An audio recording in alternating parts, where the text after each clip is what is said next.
Well, there is some magic to this day for the Indiana Pacers. 25 years ago, Indiana won Game 3 against the Lakers in the 2000 NBA Finals. In just over 5 hours, they will look to recapture that magic here in Gainbridge Fieldhouse as we welcome you into NBA Today alongside our senior writer, Brian Windhorst, and two NBA champions, Udonis Haslem, Danny Green. I'm Malika Andrews. Gentlemen, you two have plenty of experience playing in these pivotal Game 3s. Quick trivia for you. Who's played in more NBA Finals games? Do you know? Probably him. He's played more years. Too. Yeah, I don't know. But you, San Antonio, I mean, y'all set the standard. We got there a couple times.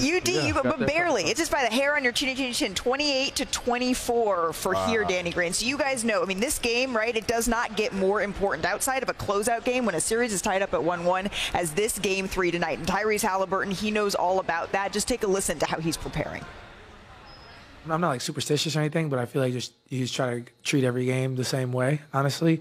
I still eat goldfish at 60 minutes on the clock. I still go to chapel. I'm just trying to treat it the same because the minute that I try to switch it up or put more pressure on myself or our group than there really is or then that needs to be applied, then I feel like guys can, get nervous or whatever the case is. Let's just be loose, play basketball.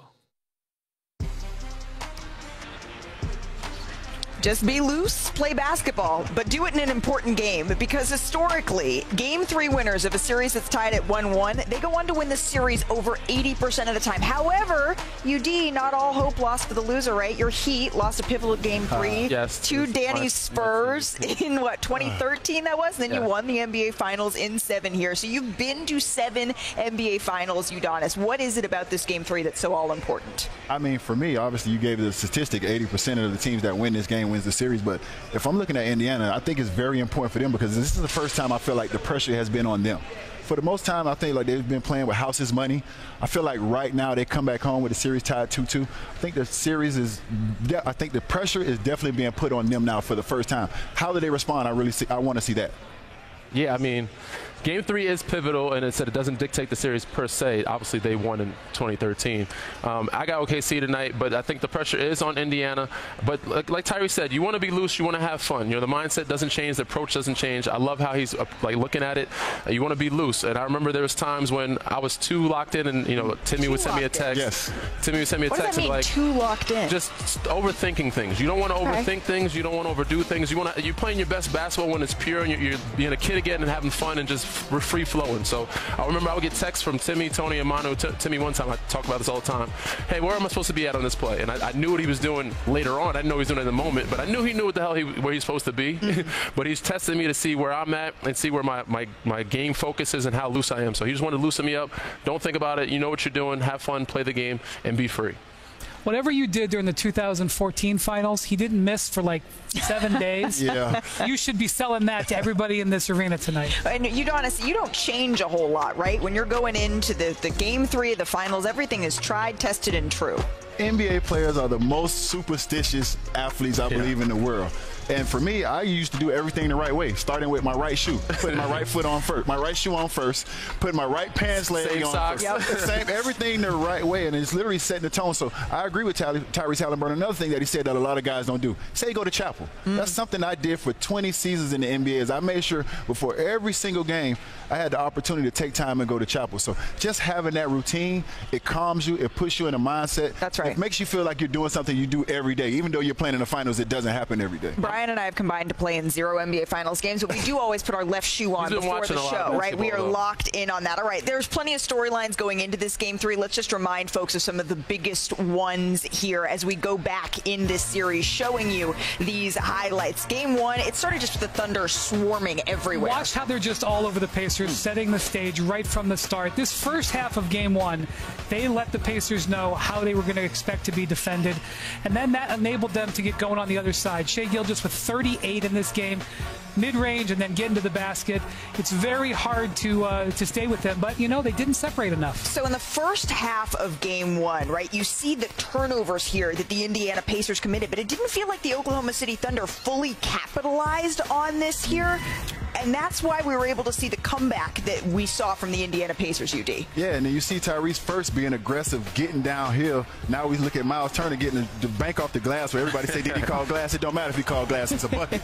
Now we look at other guys. This is what I love, the others getting the ball. Obi getting the ball to Naismith right here. And then Nembhard going at his boy, his Canadian buddy, getting a bucket on him after he just pushed him against the and one. So the competitive nature of other guys getting involved is not just on him. And then we see the shot heard all around OKC right there to finish him off. And this is what it sounded like inside Gainbridge Fieldhouse, right here where we're sitting when they hit that shot.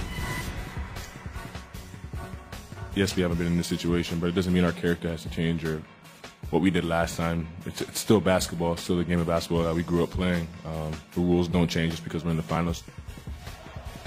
This is where the MVP felt like he needed to step up and he could play better, and he certainly did that. 34 points, 5 rebounds, but it was an efficient 34. Yeah, Brian. He had fewer points in game 2, but he was much better. 34 points on 21 shots, 8 assists. That's the MVP that we got to see for the regular season. And he got everybody else going, Danny. Yes, and these are the others. These are guys that they need to lean on, especially like a guy like Alex Caruso, who's been there before. They don't have many veterans, but they're going to need those guys to step up, from Aaron Wiggins to Cason Wallace to Isaiah Hartenstein. Chet, he had a big game. Game 1, he really struggled a little bit, so Game 2, he picked it up, and that's what kind of got them this win. But here's what's strange. Both teams have struggled in Game 3s this postseason. The Pacers, they've lost all 3 of their Game 3s. That's despite going 12-1 in all other games during the Eastern Conference playoffs. The Thunder, meanwhile, they've gone 1-2. Their only win coming after falling behind by 29 in the first round. Now, I caught up with Thunder All-Star J-Dub, not Jalen, friends, as I was reminded ahead of Game 3 yesterday. Take a listen. Dominated at home. It's been a little bit of a different story on the road, ups and downs as it happens kind of in these playoffs. Game 3s, though, they've all been a horrible. Little, they've been a little horrible for you guys. How can you turn it around with this Game 3? Not overthink it too much, and then I think just at the end of the day, we get these little like 2 days, which has been the first time we've had, a long break in between. So hopefully we can have a different outcome, but it's just about like knowing your mind of your opponent and how they're going to come in and not be shocked by it. Yeah, thank you so much. I can't call you Jay Drip, right? That's what no, you're please don't. Herb Sendek started something horrible with that. Well, hopefully that doesn't come up again. But Jay Dub, thank you so much. I really appreciate the time. Appreciate it. I appreciate the honesty. I appreciate that they've been horrible. And yeah, when you look at the numbers, they have been. And oftentimes on the road, which for the Thunder, all of these Game 3s have been, UD, you need someone else. You need a little X factor to step up in these sorts of games. So who's the X factor you're looking at tonight? I mean, last game, nobody saw Aaron Wiggins coming in and doing what he did, so I'm looking at him. But I'm also looking at Cason Wallace, who's a guy who's been put into that starting lineup mostly for defense, but I think he's going to have an opportunity to score some points. And I look on the other end, and Obi Toppin was the guy last time, but I think Benedict Mathurin is a guy who's going to get it going. He's a guy who averaged 16 points for them in the regular season. He's been averaging 10 in the postseason, but he's a guy, even in a losing effort, he kind of got his rhythm offensively last game, but he's going to have to clean up his defense because they've been targeting him and going at him. So we talked about how the Thunder have struggled in these Game 3s, and this is going to be so important coming out of the gate for the Pacers tonight, because in these Game 3s, where the Thunder have gotten off to problems is right out of the gate. Yeah. Playing their first half in the visiting team's arena. Even when they won that Memphis game, that was the night that Ja got hurt. And that was, they probably got bailed out because of that. In Game 3 in the Western Finals, that game was over by halftime. The first half is what's killed Indiana. Indiana has scored 132 points in the second half of Games 1 and 2. Their first half, they've got no offense going. So you know that the Pacers are going to come out in this first half trying to set a different tone. Can the Thunder handle this Game 3 first half? Yeah, the X factor for me, I love that you interviewed him, is J Dub. And I've seen a lot from him in that Minnesota series. I think it was Game 4 or 5, where he was the guy that answered every basket that Minnesota had. So he's had a decent, first 2 games. He hasn't had a I'm here type of game. This is his moment. This is his time. I'm expecting him in this Game 3 to welcome everybody around the world and OKC fans. I'm J Dub. I'm the all-star you can rely on. I'm here, and this is my moment. So, obviously they're looking at Tyrese to try to be aggressive on the Indiana side. I'm looking at J Dub on the OKC side to let people know that he is an all-star, and there's a reason why. J Dub has had a couple of huge road games in these playoffs. He had a big game in Denver. I think he had 32 in that game.